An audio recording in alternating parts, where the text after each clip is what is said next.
Hello, Nostradamus here again. Welcome to How to Safely Remove Earwax, Part 2. Please make sure you've watched Part 1 before proceeding. I don't know, start talking about comets and bad omens, then my laptop packs up. I hope it doesn't happen again and I have to do a bloody Part 3. I might not be able to do any more videos soon. What with this fucked up computer and the end of the world. Where was I? Oh, I was on about this new comet atlas that's fast approaching us and promising to be a goodie. I was saying it's possibly a fragment of Comet Wilmot, also known as C1844Y1, and the Great Comet of 1843.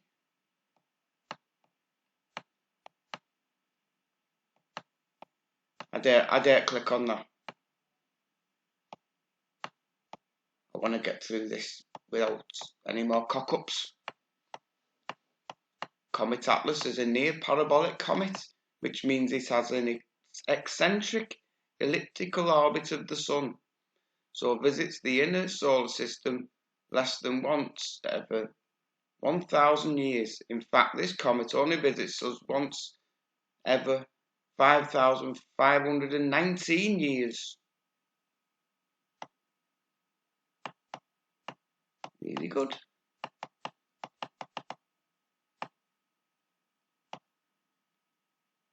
Come on, work with me. It's not having it, is it?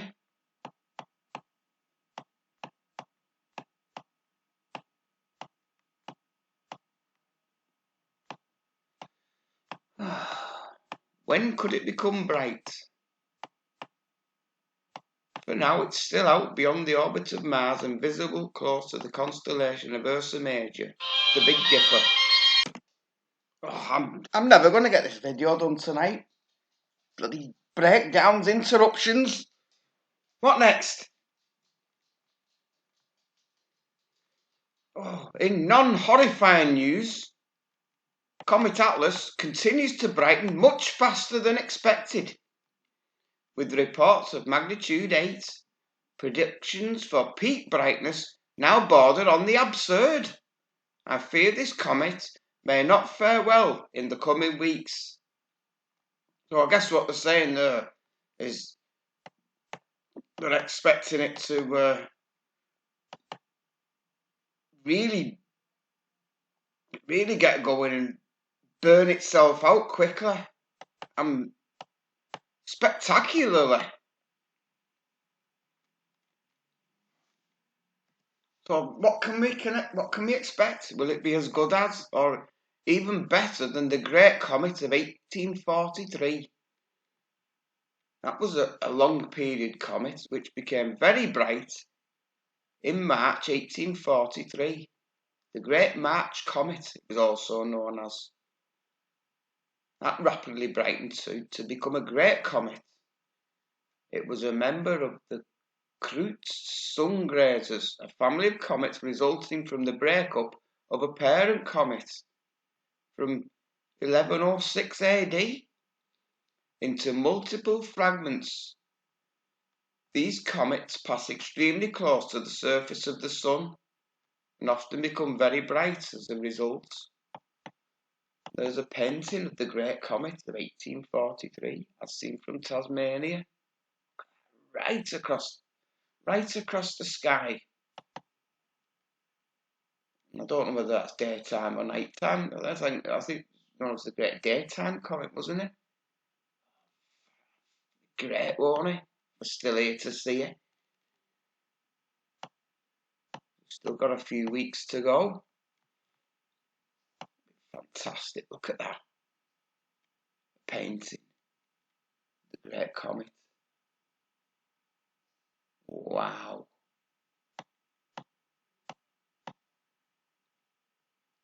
Something to look forward to. I can't wait. Now let's take a look at the very latest coronavirus cases. Caution. A virus has been detected. Right, we have 245,580 confirmed cases, 10,048 deaths, and 88,437 people recovered. I want to think about what the death rate is. And we'll never actually know what the actual death rate is. A couple of reasons. And one is, as the case is ongoing, we don't know the variables, so you can't work it out. Plus, we may have mutations of the virus as it spreads around the world. But there are a couple of intermediate ways you can work out the death rate. And the first one gives you an underestimate of the fatality-mortality rate, where you just divide the number of deaths into the number of confirmed cases. So if we do this, say, for the whole world so far, we have a death rate of just over 4%. But we can't believe that figure, because there's going to be more deaths to come, but there's going to be a hell of a lot more cases than what's been reported. And because there's a hell of a lot more cases, some people say the death rate's 1, maybe 2%.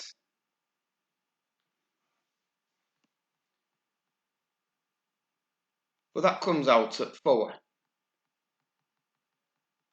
I like to look at the closed cases death rate, and out of all the same number of deaths, take away the ongoing cases and just the number of cases that's had an outcome, and get a death rate of 10%. And this figure is usually an overestimate of what the end total is going to be. And what happens is, if you draw the graphs between the two ways of working it out, they'll converge as the end of the outbreak finishes into a single figure. I've been working out the death rate of closed cases outside of China, mainly because I don't trust the Chinese figures for starters. Who knows what they are? It's all apparently been stopped now, because they've put the foot down with it. Sadly, most of the countries are not doing. Right, so if we take the total number of closed cases in the world, take these figures, 98,485, and we've had 10,048 deaths. This is worldwide, including the Chinese figures. And then we come down and get the Chinese statistics. At least my computer's behaving for the time being. I shouldn't have said that. Here's the Chinese figures. I'll be here all night. We have the closed cases in China, 74,398, with 3,248 deaths. So if we take the Chinese figures away from the world figures, we have closed cases, a total number of 24,087, with 6,800 deaths so far. This gives us a mortality rate outside of China with ongoing cases of 28.2%.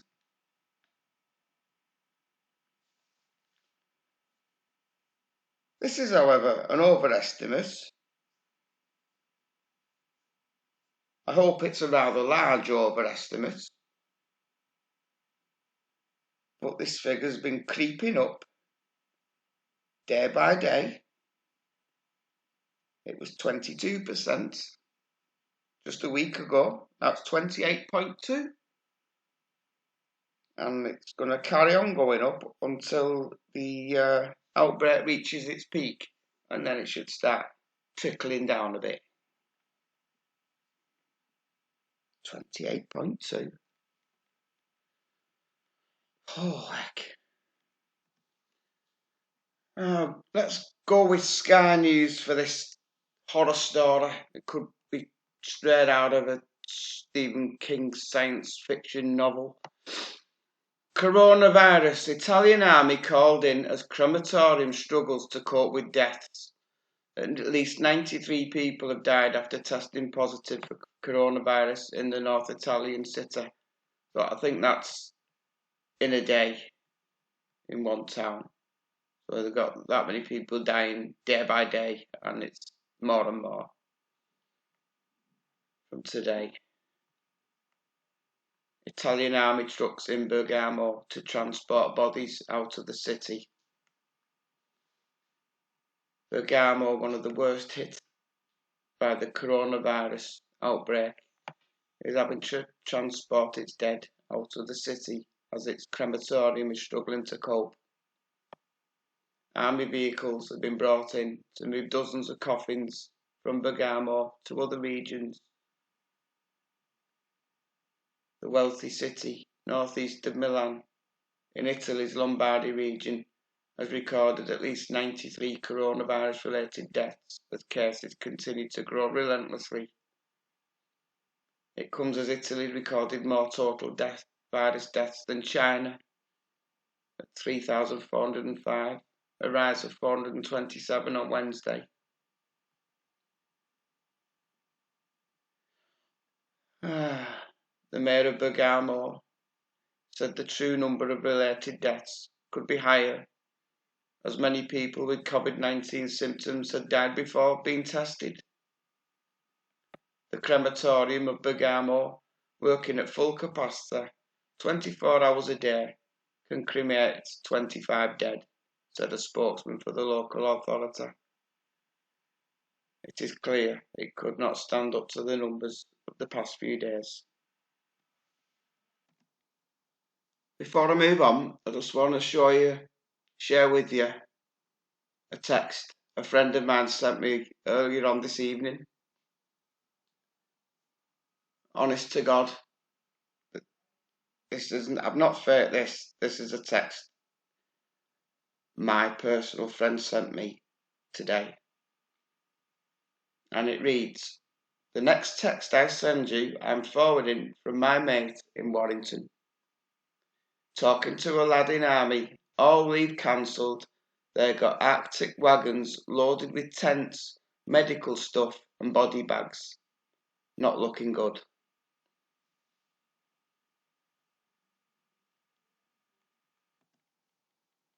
Now this next bit in the video, and I know most people are already getting really scared, and I don't want to scare people even more, but I feel as though I have to report this, and it's to do with why the elderly seem to be afflicted much more than the younger generations. And it's on a site, Science Direct journals and books.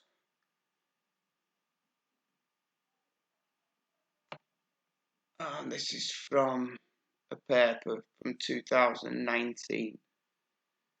Influenza vaccination and respiratory virus interference among Department of Defence personnel during the 2017-2018 influenza season.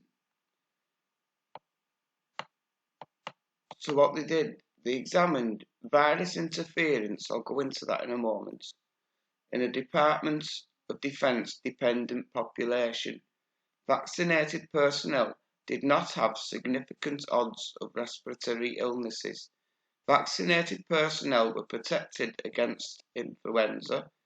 Odds of virus interference by vaccination varied for individual respiratory viruses. So what they did, I think they just did tests on a few thousand soldiers to see whether being vaccinated, getting the flu jabs, affected how they caught influenza in the future. And it says there wasn't much. It's a very, very, very long-winded thing. I may as well leave the link below. I'll copy and paste it now, then I don't forget while I'm here.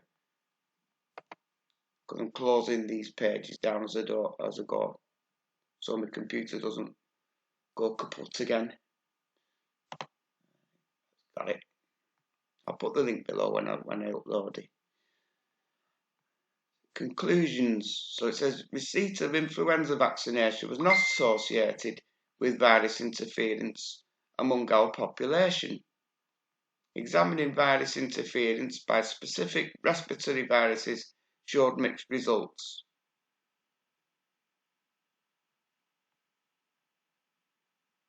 So, but there is a bit of a caveat. I've highlighted it so I can find it quicker.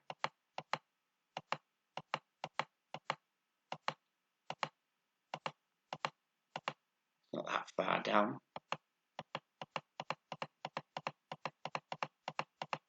Oh, hang on. Those who were vaccinated had slightly lower unadjusted odds of having other respiratory viruses compared to those who were unvaccinated. After adjusting for age and season, these odds increased to a 20% higher odds of having other respiratory viruses in the vaccinated population. Examining non-influenza viruses, specifically the odds of both coronavirus and human metapneumovirus in vaccinated individuals were significantly higher when compared to unvaccinated individuals. So basically, what that means is people that have the annual flu jab, which is basically the elderly, have a higher risk of contracting coronavirus.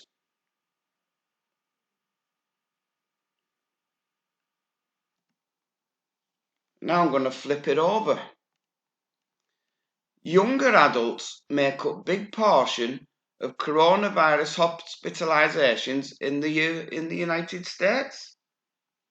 New CDC data shows that nearly 40% of patients sick enough to be hospitalized were aged between 20 and 54, but the risk of dying was significantly higher in older people. So, why is it younger people in America and older people everywhere else? Is it a new strain? American adults of all ages, not just those in their 70s, 80s and 90s, are being seriously sickened by the coronavirus. According to a report on nearly 2,500 of the first recorded state cases in the United States. So, what's going on there? Could it have anything to do with the large use of opioids by the American population? I wonder if we're going to get similar figures here in the UK as more data comes out, because we're not that far behind the US for opioid use. Could that make you more susceptible to the virus when you pump full of antidepressants? Just a theory.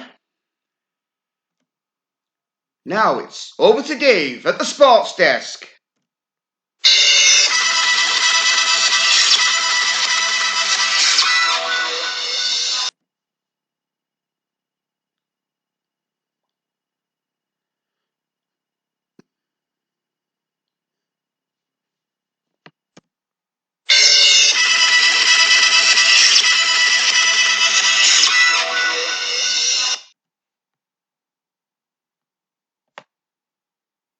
Italian police have uncovered a plot to form a new Nazi party and seized a cache of weapons during searches across the country. Police in 16 towns and cities took part in the investigation, launched 2 years ago. The probe revealed a, quote, huge and varied array of residents united by the same ideological fanaticism and willing to create an openly pro-Nazi, xenophobic and anti-Semitic movement, a police statement said. The new party was called the Italian National Socialist Party of Workers. Uncovered was a range of Nazi paraphernalia. Weapons included pistols, hunting rifles and crossbows. The group had forged links with extremist groups abroad, with Portugal, Britain and France amongst them. In Italy, defence of fascism and efforts to revive fascist parties are considered crimes.